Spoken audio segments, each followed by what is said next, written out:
Warning! Spoilers for Squid Game throughout this entire video, and disclaimer, very bad Korean and Japanese coming up.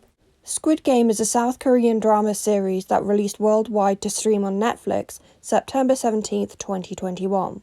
The Survivor-themed series is not unlike other elimination/fight to the death TV shows or movies we've seen before. For example, Alice in Borderlands, The Hunger Games, Would You Rather, Cube, Saw, and Darwin's Game, to name a few. Squid Game, however, has married together the themes of survival and childhood nostalgia. Squid Game tells the story of 456 people who find themselves part of a series of life-risking games. It's been compared to Kamisami no Iotori, or As the Gods Will, a manga as well as a live-action adaptation film released in 2014. I haven't read or watched As the Gods Will, but Squid Game's creator Hyung Don-hyuk stated he began the script in 2008 after reading books such as Liar Games and Gambling Apocalypse Kaji and comic books. As the Gods Will manga ran from 2011 to 2012 and a second series from 2013 to 2016, and could well have been one Don-hyuk read and further inspired the story in games, as work didn't begin on the series by Netflix until 2009. All Squid Game participants are given the opportunity to play a game. They are approached in public by a man who offers them 10,000 won, which is about £62 or $84, for each time they win a game of dakji, commercially known as Pogs. After they finish playing, the man asks them if they wish to play another set of games over the course of a few days, with even greater monetary rewards. They are given a card with shapes on one side and a number to call on the other, if they wish to participate, and are then picked up from a designated location. After entering the car, a gas is unleashed that knocks them unconscious. Upon waking, they find themselves in a dorm room fitted with bunk beds and discover they have been dressed in a tracksuit uniform with a number on it. Staff in masks with the same shapes on that the card did enter and inform them of the rules. The staff do not reveal their identities or personal information to participants. They do not inform the participants of the game before it begins to ensure that it is fair. A giant piggy bank will hold the prize money won after each game. They are then all given the option to leave before signing consent forms and having their picture taken for identification. And then the first game begins. Before we head into the games and the plot, let's delve into the characters. Our protagonist is 47-year-old Seong Ji-hun, numbered 456, a divorced gambling chauffeur with a 10-year-old daughter Ga-young, who now lives with her mother. He in turn is forced to move back in with his own mother, owing 415 million won, around £259,257, or $351,760, to loan sharks and banks. Ji-hun learns his ex-wife's husband has a new job and the entire family, including Ga-young, will relocate to America. He hopes that if he can pay off his debts and prove to be financially stable, he can keep Ga-young with him. Cho Sang-woo, numbered 218, is a 46-year-old head of an investment team for a security company and childhood friend of Ji-hun. Known as a successful and intelligent man who graduated at SNU, he is, however, wanted by police for stealing from his clients after accumulating a 650 million won debt, which is approximately £406,427, or $550,572. He feels a deep need to repay the debt to avoid declaring bankruptcy, especially as he's put his mother's house and business as collateral. Number 067 is Kang Se-byuk, a North Korean defector who wishes to pay for a broker to find and bring her mother across the border. Her younger brother Cho managed to escape with her and lives in a children's home. Oh Il-nam, numbered 001, is an elderly man with a brain tumour who likes playing the game rather than waiting for his life to end. Abdul Ali, numbered 199, is an immigrant from Pakistan who enters the game to provide for his wife and son after his employer refuses to pay him for 6 months.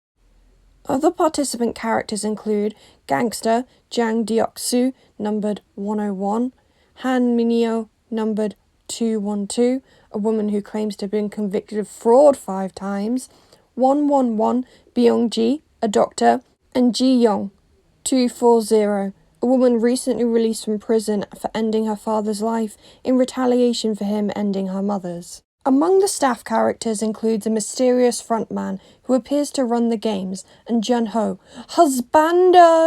police officer who infiltrates the games and disguises himself as a staff member after discovering his missing brother had received the same business card as the other participants did. The first game they play is Red Light, Green Light, with 456 players. This is known as Grandma's Footsteps or Moving Statues in the UK. In real life, the game is played as follows. One person is selected as it and stands on the other side of the playground, turning their back to the other players. While their back is turned, the other players are free to move, and their goal is to tag the person who is it by touching them. However, when the person who is it is turned around and facing them, they have to stay still. Anyone who is caught moving by it is eliminated from the game. In Squid Game, this is taken literally, as anybody who is caught moving by the massive doll that is it is sniper rifled. Because it turns out the massive mechanical doll is a motion sensor. At the end of the game, 255 players are sniper rifled. Obviously, all of the participants are absolutely devastated by this. They weren't expecting eliminated to literally mean eliminated from this plane of existence. And Sang-woo evokes clause 3 of the consent form that states if the majority votes leave, then the games end. The staff agree to this, but before the vote, prize money is totaled. There is 100 million won for each player eliminated. 255 eliminated means that there currently is 25.5 million won so far in the prize fund. They all vote, and by a slim margin, meaning one player, the majority decides to leave. After being dumped on the roadside, Ji-hun goes to the police, but isn't believed. However, he does manage to get the attention of Jun-ho, the police officer, husbando. Ji-hun then discovers his mother needs urgent medical help and surgery, but they have no money because he cancelled the insurance. Meanwhile, Sang-woo, knowing he cannot possibly pay off his debt, attempts to end his life, but is interrupted by a knock at the door and another card being delivered. Se-byok finds out her brother is losing trust in her that she will get their parents back, and finds out that the broker she paid ran away with her money. Deok-soo is confronted by casino employees he owes and escapes by jumping off of a bridge. Ali confronts his employer about paying him the 6 months' worth of wages that he has earned.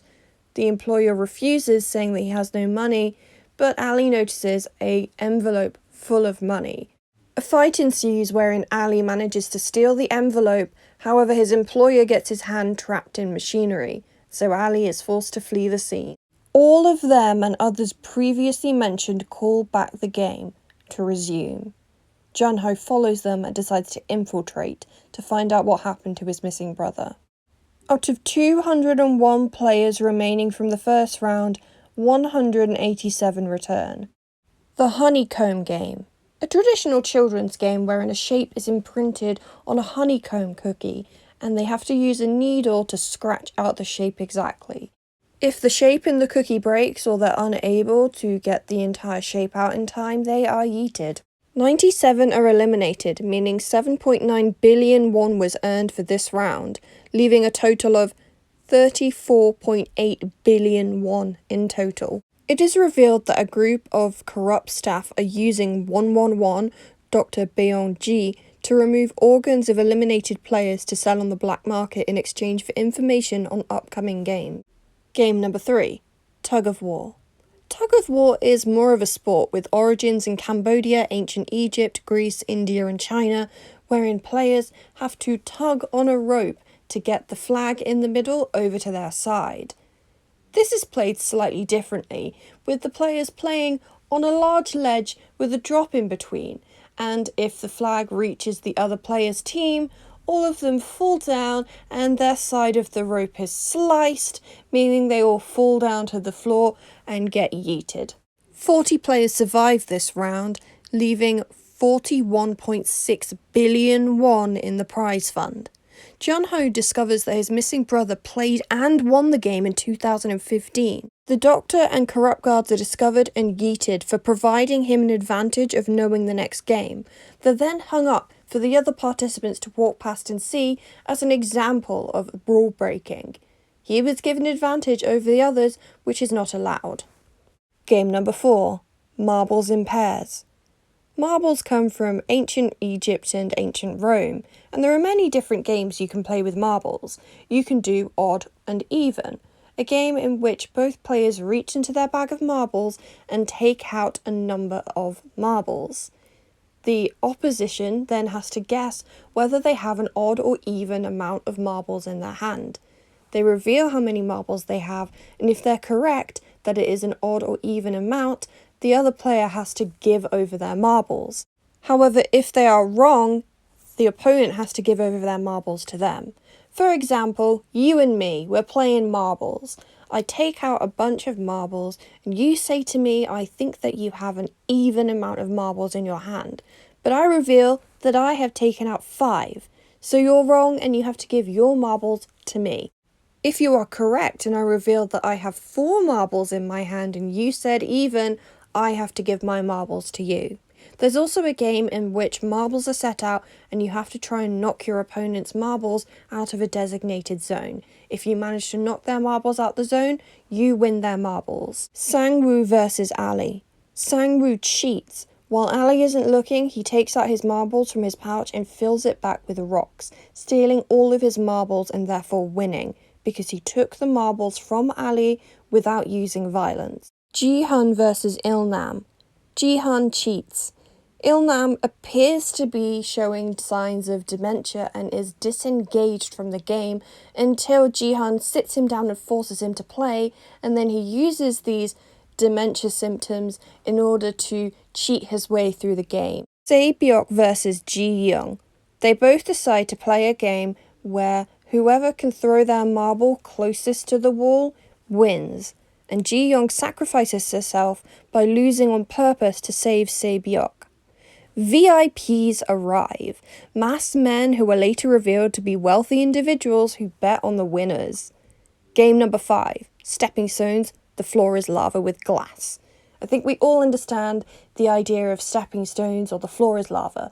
There are certain places that you can step, which is safe, and others that you cannot. In this game, they're on a massively high level, almost like a tightrope level, and they have 2 paths in which they can take. One path is glass that will break easily with the weight of 1 human being, whereas the other is tempered glass that can hold the weight of 2. During this game, the VIPs gather in a VIP lounge and watch the game on the big screen. There are 16 players left and 44 billion won at stake. However, only 3 make it out: Ji-hun, Sang-woo, and Se-byuk.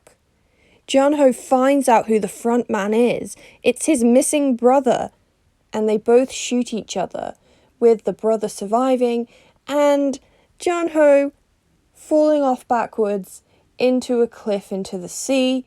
We don't know if he's alive or not, but quite honestly, I really liked this little sub-story of a guy just infiltrating and looking at it from the other side, and also just Jun-ho, husbando.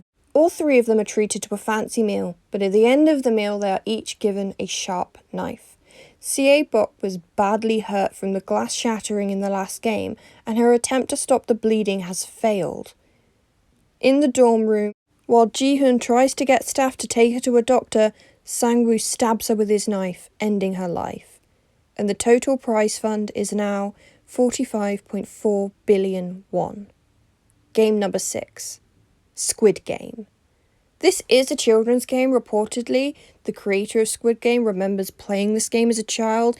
I don't think I could find anything else particularly on it, so it seems to be a South Korean thing. There are 2 teams, offense and defense. Ji-hun takes the offense and Sang-woo takes the defense. There's a diagram drawn on the ground. The offence must go into the drawing, run past the defence, and tap the squid's head with their foot to win. The defender must push the offence out of the drawing to win. The offence can only hop on one foot until they cross the squid's neck. The two begin fighting and Ji-hun gains the upper hand. However, he requests a vote to end the game, but Sang-woo takes his own life for Ji-hun to win the money.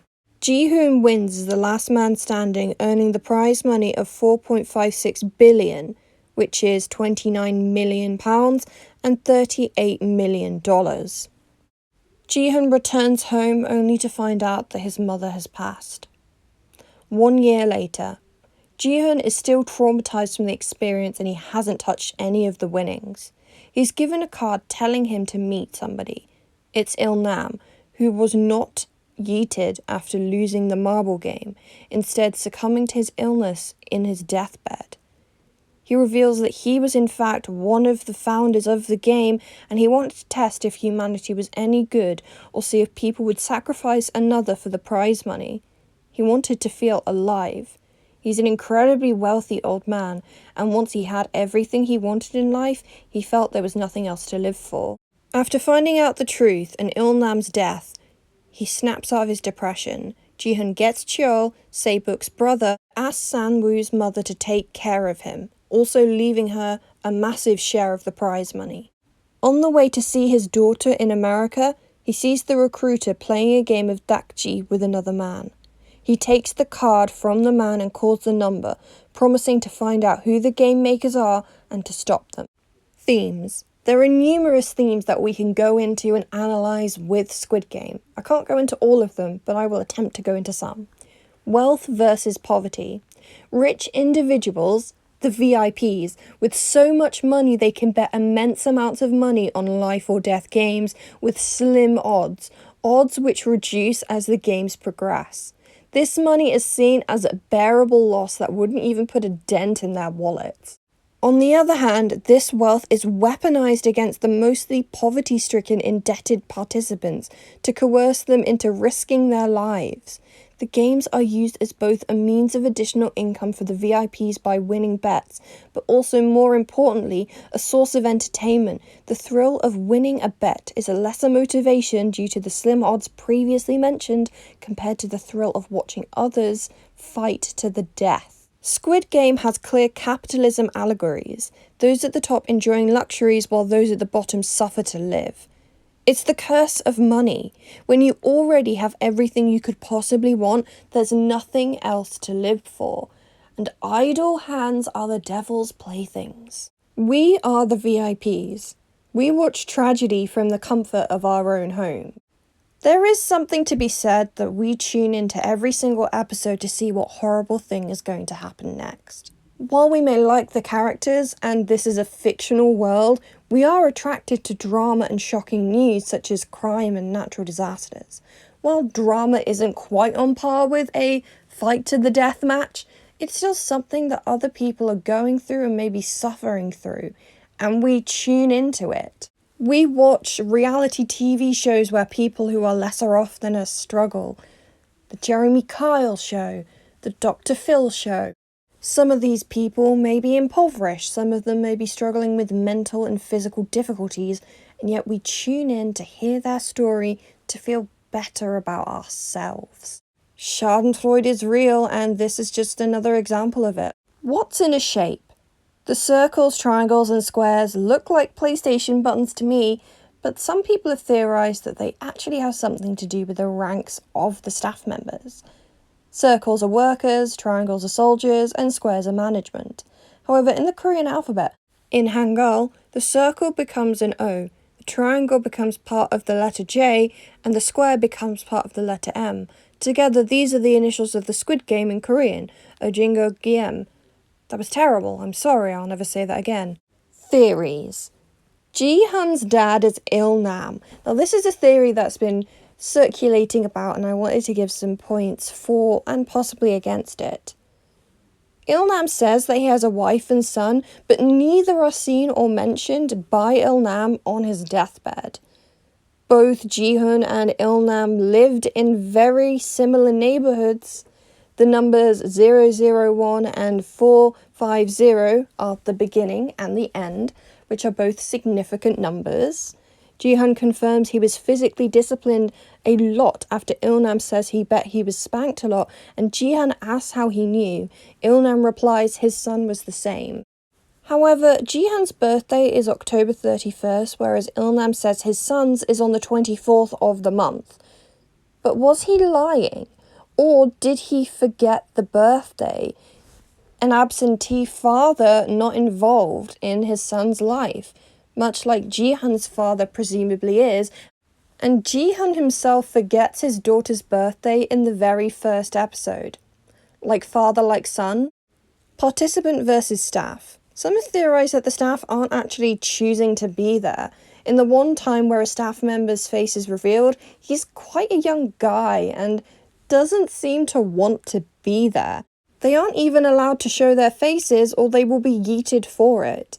At one point, a VIP solicits Jun-ho and the front man doesn't step in, so it's almost like the staff are also property to them, to be taken and used as they want. So maybe they are selected also depending on the colour of the dakji card they choose. Because Jihan chose the blue card. What happens if they choose the red card, which is similar to the colour in which the staff members wear with their uniforms? Which is also probably why symbolism happens at the end when Jihan dyes his hair red. He is no longer a participant, he's going to be in charge. Whether that be he's going to take charge of his own life and go back and stop the games like he promises, or perhaps eventually he might be lured in by the riches and boredom that comes with it, and may even someday take over the games like previous winner Jun-ho's brother did. However, we won't know any of that until a season 2 comes out. If that happens, I'm hoping. It is quite successful, but I know the writer did most of it on his own. And he's a bit tired out, and he's in no hurry, and doesn't have any concrete plans for it. But hopefully he can get some help from Netflix. Help the guy out, please? Yes? I'll see you guys in the next video. I hope you enjoyed this, going through the premise, the characters, the plot, some of the themes, and a few theories. I'll see you guys in the next video. Bye!